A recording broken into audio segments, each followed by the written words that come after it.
Buenos días, mi nombre es Cristian Saravia y soy profesor de Historia del Perú. En esta oportunidad vamos a hablar acerca de la cultura chavín. ¿Qué fue la cultura chavín? La cultura chavín para Luis Guillermo Lumbreras fue una cultura panandina, la primera gran cultura panandina que desarrolló una síntesis cultural en el Perú antiguo. Para entender a la cultura chavín, vamos a mencionar la ubicación geográfica. Chavín se desarrolló su centro principal entre los ríos Mosna y Huachexa, en el departamento de Ancash, en la región del Callejón de Conchujos. Ahora, sobre la cultura chavín, aquí en el mapa podemos apreciar que la cultura chavín abarcó gran parte del territorio peruano. Su influencia por el norte llegó hasta la zona de Cajamarca y Lambayeque, y por el sur su influencia llegó hasta el departamento en la Sierra de Ayacucho y en la costa en Ica. ¿Quién es el que estudia la cultura chavín? El que estudia la cultura chavín es Julio César Tello, considerado el padre de la arqueología peruana. Julio César Tello considera que la cultura chavín tiene un origen amazónico, tiene un origen selvático. ¿Y cómo llega a esa conclusión? Al observar los animales que se ven representados en los diferentes trabajos de piedra de Chavín, por ejemplo, animales como el jaguar, el caimán o la anaconda. Debido a eso es que Tello considera que la cultura chavín viene de una tribu selvática, la llamada tribu de los arawaks. Tello considera entonces que la cultura chavín es matriz, porque dio origen e influenció al surgimiento de nuevas culturas en el futuro, como la cultura paracas, la cultura mochica y también la cultura wari. John Rowe, el arqueólogo norteamericano, considera que Chavín es un horizonte cultural, es el primer horizonte cultural, puesto que Chavín influye con su patrón cultural religioso a diferentes zonas del territorio peruano. Vamos a ver acá un video acerca de la cultura chavín.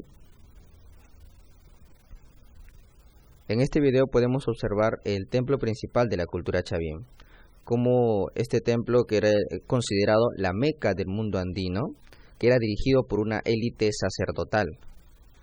Los sacerdotes que dirigían el templo de Chavín conocían muy bien los cambios de la naturaleza.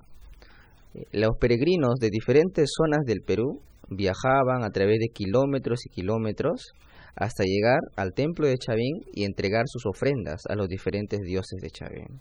Entre los animales sagrados en Chavín teníamos al jaguar. Estas ofrendas que se le entregaban a la élite sacerdotal eran almacenadas en los centros y ambientes que tenía el templo de Chavín de Huántar. Estas ceremonias religiosas eran recibidas con diferentes cánticos, sonidos de instrumentos andinos, quenas, flautas, y toda la comida que servía como ofrenda, ya sea papa, maíz, oyuco, quinoa y también chicha de jora, todas esas ofrendas eran almacenadas en los laberintos subterráneos que tenía el templo de Chavín de Huántar.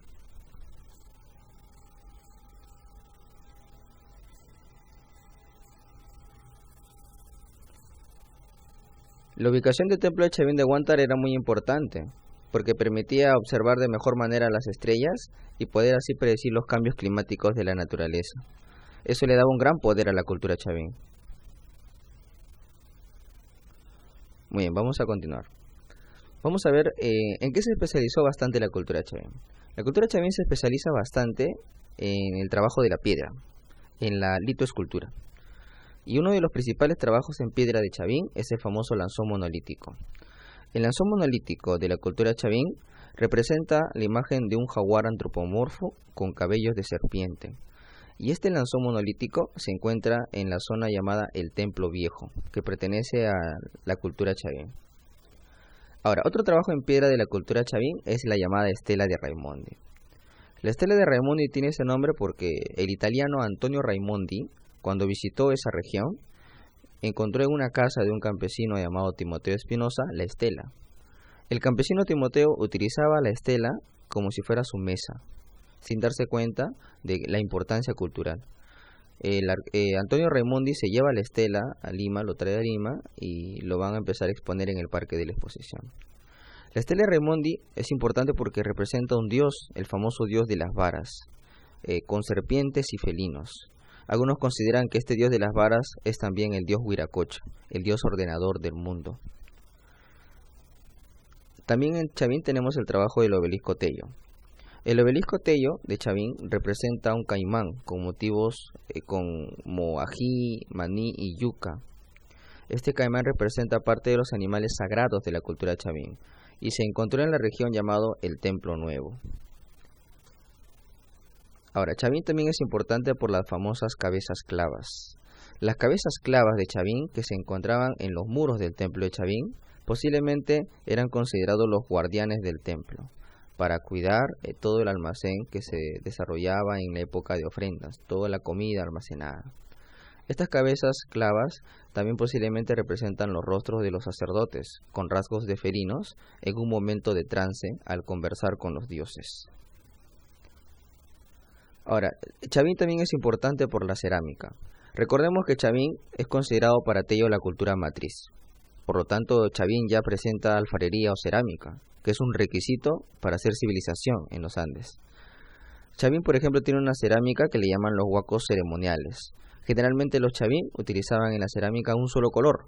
Era una cerámica monócroma, utilizaban el negro, el gris, tenían una base plana, tenían un haz estribo o pico forma llamado gollete. Y en la cerámica de Chavín se representaban generalmente rasgos de animales, su fauna y también parte de la flora, animales con rasgos como el jaguar. Ahora, en el templo de Chavín de Huántar tenemos diferentes espacios. Por ejemplo, tenemos el templo nuevo y tenemos el templo viejo. En el templo viejo se encontró el lanzón de Chavín. En el templo nuevo se encontró la famosa estela de Raimondi.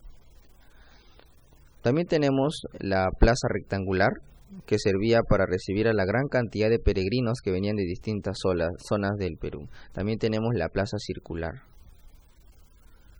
Y también recordemos que en el templo de Chavín se encuentran los canales de agua. Los canales de agua son importantes porque nos dan a entender que ya en Chavín había un control sobre los ríos, había una fuerte tecnología hidráulica, que es un requisito para entender que Chavín ya era civilización. Ahora, la metalurgia de Chavín. Otra característica de la civilización andina es el trabajo en los metales. Y acá Chavín trabaja bastante el oro y la plata. Ellos desarrollaban técnicas del martillado, el dorado y el plateado para hacer pulseras de oro, brazaletes. Todo esto era utilizado por la aristocracia sacerdotal, por esa clase alta que controlaba la producción. La pregunta también puede ser ¿cómo llegó a su final la cultura Chavín? La cultura Chavín llega a su final por factores geográficos. El fenómeno del Niño afectó bastante a la cultura Chavín, puesto que generó cambios bruscos en la naturaleza que los sacerdotes de Chavín no pudieron predecir, no pudieron adivinar, y eso generó que los sacerdotes pierdan su prestigio que tenían en los Andes centrales, ocasionando que la gran cantidad de peregrinos que antes visitaban el templo de Chavín poco a poco empiezan a dejar de hacerlo. Y sumado a ello, inmensos huaicos afectaron al templo de Chavín de Huántar, generando poco a poco que la población se vaya retirando. Y es así como llega a su final la primera gran cultura panandina, o también llamado el primer horizonte cultural Chavín. Bueno, eso es todo. Mi nombre es Cristian Saravia, profesor de Historia del Perú.